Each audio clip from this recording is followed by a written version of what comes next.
নমস্কার বন্ধুরা, আমার বৃষ্টিপর্ণা চ্যানেলে আপনাদের স্বাগত। আজ আমি চলে এসেছি ইলিশ মাছের তেল ঝালের একটা রেসিপি নিয়ে। ইলিশ মাছ তো প্রায়শই আমরা সর্ষে দিয়ে খাই, ভাপা খাই। এই রকম তেল ঝাল যদি আগে না খেয়ে থাকেন, এইভাবে একবার ট্রাই করতে পারেন। দারুণ সুন্দর খেতে হয়। এবার এইভাবে ট্রাই করে দেখুনই না কেমন লাগে। দেখেছেন কত সুন্দর দেখতে হয়েছে, খেতে অপূর্ব স্বাদের হয় ইলিশ তেল ঝাল। চলুন তাহলে রেসিপিটি দেখে নেওয়া যাক কিভাবে আমি এই ইলিশের তেল ঝালটা করি। তো আমার কাছে এই 3 পিস ইলিশ মাছ ছিল। তো এই 3 পিস ইলিশ মাছকে আমি করব ইলিশের তেল ঝাল। প্রথমে মাছগুলোতে নুন হলুদ মাখিয়ে এগুলোকে ভেজে নেব। খুব বেশি করে ভাজার দরকার নেই, আবার খুব হালকা করেও ভাজার দরকার নেই। আপনারা যেরকম ভাজা খেতে অভ্যস্ত সেই রকমই একবার করবেন। তবে ইলিশ মাছ খুব বেশি ভাজলে কিন্তু খেতে ভালো লাগে না। মোটামুটি অল্প একটু জাস্ট তেলে নাড়া হবে, সেরকমই খেতে ভালো লাগে। তো আমিও সেরকমই করেছিলাম। নুন হলুদটা মাখিয়ে আর ফ্রাইং প্যানেতে আমি সর্ষের তেল কিছুটা দিলাম।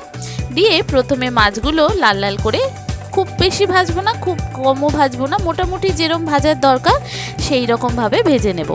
মাছগুলো ভাজা হয়ে গেলে তারপরে ফিরে আসছি। বন্ধুরা, রেসিপিটি যদি ভালো লাগে তাহলে আমার চ্যানেল বৃষ্টিপর্ণাকে অবশ্যই সাবস্ক্রাইব ও ফলো করে দেবেন। আর পাশে থাকার বেল আইকনটি অবশ্যই অন করে দেবেন, তাহলে ভিডিও আপলোডের সাথে সাথেই আপনাদের কাছে নোটিফিকেশান চলে আসবে ভিডিও আপলোডের। কেমন হলো রেসিপিটা অবশ্যই কমেন্ট করে জানাবেন। ভালো লাগলে একটা লাইক ও শেয়ার করে দেবেন।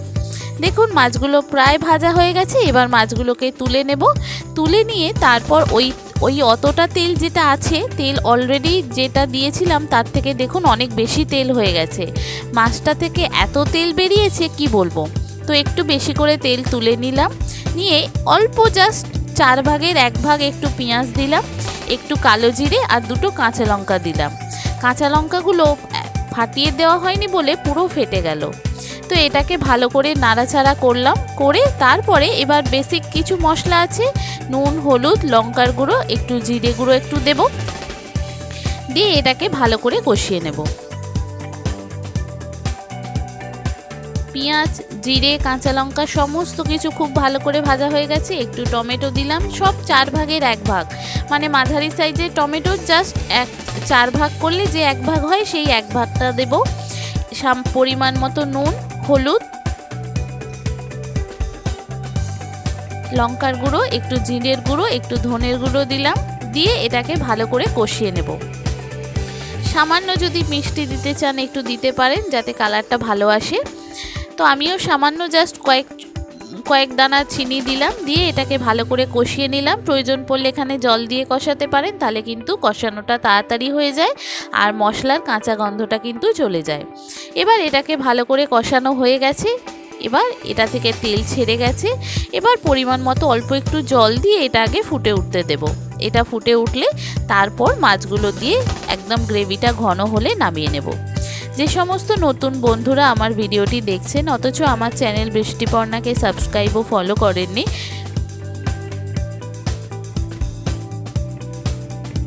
তাদেরকে অনুরোধ করব আমার চ্যানেলকে সাবস্ক্রাইব ও ফলো করে দেওয়ার জন্য। তাহলে ভিডিও আপলোডের সাথে সাথেই আপনাদের কাছে নোটিফিকেশান চলে আসবে ভিডিও আপলোডের। কেমন হলো রেসিপিটা অবশ্যই কমেন্ট করে জানাবেন। ভালো লাগলে একটা লাইক ও শেয়ার করে দেবেন। এবার দেখুন আমার কাছে একটু ধনেপাতা ছিল, একটু ধনেপাতা দিলাম। দিয়ে একদম ঝোলটা ফুটে গিয়েছিল। তারপর মাছগুলো দিয়ে দিলাম। দিয়ে একটু নাড়াচাড়া করে তারপরে গ্রেভিটা একটু ঘন হবে তখন নামিয়ে নেব। মানে গ্রেভিটা জলটা শুকনো হয়ে যাবে আর তেলটা যখন ছেড়ে যাবে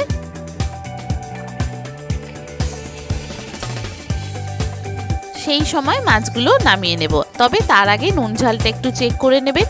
যদি ঝাল খেতে লাগে আর একটু ঝাল দিতে পারেন এখানে। আমিও এখানে নুন ঝালটা একটু চেক করে নিয়েছি। তারপরে এটা নামিয়ে ফেলবো একদম ঘন ঘন হয়ে গেলে। এত সুন্দর খেতে হয়। আর ইলিশ মাছ এমনি যে কোনো রেসিপি করলেই তার টেস্ট অনবদ্য হয়। আর এই রকমভাবে আগে না খেয়ে থাকলে ইলিশের একবার তেল ঝাল ট্রাই করতে পারেন বন্ধুরা। খুব সুন্দর খেতে হয়, কথা দিচ্ছি খুব ভালো লাগবে। কেমন হলো অবশ্যই কমেন্ট করে জানাবেন। ভালো লাগলে একটা লাইক ও শেয়ার করে দেবেন।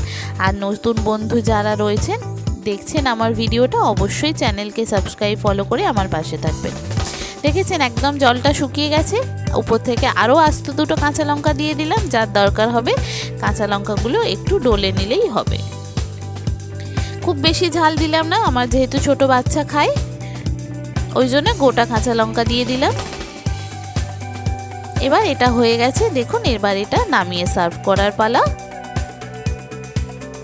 দেখেছেন কত সুন্দর কালার এসছে, একটা খুব সুন্দর যেমন কালার এসছে, দেখতেও কিন্তু ভালো হয়েছে। আর হ্যাঁ, আগে নামাবার আগে কিন্তু আমি একটু উপর থেকে কাঁচা সর্ষের তেল দিলাম। এত সুন্দর খেতে হয়, সর্ষের তেলের কাঁচা গন্ধ ওফ দারুণ লাগে খেতে। দেখুন কি সুন্দর লাগছে, অপূর্ব সুন্দর খেতে হয়েছিল এই রকম ইলিশ মাছের তেল ঝাল। আগে না খেয়ে থাকলে এইভাবে একবার ট্রাই করতে পারেন। দেখেছেন কি সুন্দর দেখতে হয়েছে, খেতে দুর্দান্ত স্বাদের হয়।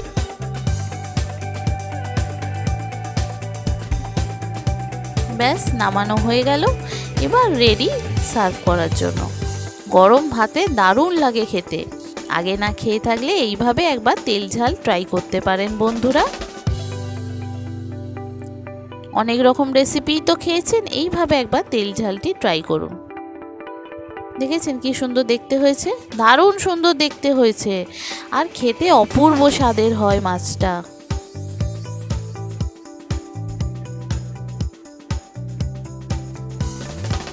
দেখুন কি সুন্দর দেখতে হয়েছে, খেতে অপূর্ব স্বাদের হয় এই রকম ইলিশের তেল ঝাল। কেমন লাগলো অবশ্যই কমেন্ট করে জানাবেন, ভালো লাগলে একটা লাইক ও শেয়ার করে দেবেন।